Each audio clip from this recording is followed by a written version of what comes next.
আজকে আমি শেয়ার করছি আমার মেয়ের টিফিন রেসিপি। আজকে মেয়েকে বানিয়ে দিয়েছিলাম একদম হেলদি একটা টিফিন, যেটা খেতে কিন্তু সুন্দর লাগে অথচ একদম হেলদি। আমি কিন্তু আজকে প্যানকেক বানাচ্ছি। তো প্যানকেকটা বানানোর জন্য আমি প্রথমে কলা নিয়েছি।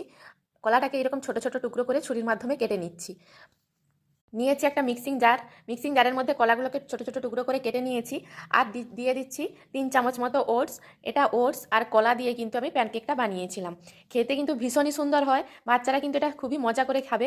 একবার এইভাবে কিন্তু বানিয়ে দিতে পারেন। আমি এখানে আমুলের যে গুঁড়ো দুধটা হয়, আমি সেই গুঁড়ো দুধ নিয়ে নিয়েছি।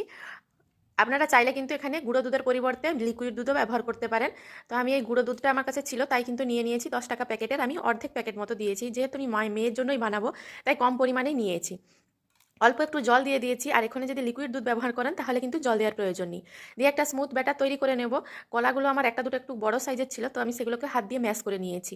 ঘনত্বটা ঠিক এই রকমই থাকবে, এর থেকে কিন্তু বেশি পাতলা করলে চলবে না, বা বেশি মোটা করলেও কিন্তু অনেকক্ষণ টাইম লাগবে করতে। তাওয়াটায় আমি একটু ঘি ব্রাশ করে দিয়েছি, মানে চামচ দিয়েই দিয়ে দিয়েছি ঘিটা। এটা ঘি দিয়ে করলেই কিন্তু বেশি হেলদি থাকে, তাই কিন্তু আমি ঘিটাই চুজ করেছি। আপনারা চাইলে কিন্তু সাদা তেল দিয়েও করতে পারেন। অল্প একটু ব্যাটার দিয়েছি, 2 চামচ মতো ব্যাটার একটু ছড়িয়ে দিয়েছি। তারপর এরকম ঢাকা দিয়ে কিন্তু লো ফ্লেমে এটাকে করে নেব। 2-3 মিনিট মতো রেখে দেবো, তারপরে কিন্তু উল্টে দেবো। উল্টে দিয়ে আবার অপর পিঠটাও 2-3 মিনিট মতো রেখে দিতে হবে, তাহলে কিন্তু প্যানকেকগুলো একদম রেডি হয়ে যাবে। তো প্রথমে কিন্তু আমি এখানে কোনো মিষ্টি ব্যবহার করিনি, মানে চিনি ব্যবহার করিনি। তারপরে ভাবলাম যদি আমার মেয়ে পছন্দ না করে একটু মিষ্টি স্বাদের না হলে, তাই কিন্তু আমি হাফ চামচ মতো জাগরি পাউডার দিয়েছিলাম। আপনারা চাইলে কিন্তু এটা স্কিপ করেও যেতে পারেন। আর এমনিতেও কিন্তু খুবই মিষ্টি হয়েছিল, জাগরি পাউডারটা না দিলেও হতো। তো আমি দিয়েছিলাম, যাতে আমার মেয়ে তো খাবে না বলছিল, তাই আমিও দিয়েছিলাম। তারপরে আমি আবারও একটা বানিয়ে নিচ্ছি। জাগরি পাউডারটা অপশনাল, এটা দিলে একটু কালারটাও কিন্তু ভালো আসে, কিংবা চিনির গুঁড়োও দিতে পারেন। চিনির গুঁড়ো দিলেও কিন্তু প্যানকেকগুলোর কালার খুব সুন্দর আসে। আর এই প্যানকেকগুলোর মধ্যে কিন্তু 2-1 ফোঁটা আপনারা ভ্যানিলা এসেন্স চাইলে দিতে পারেন।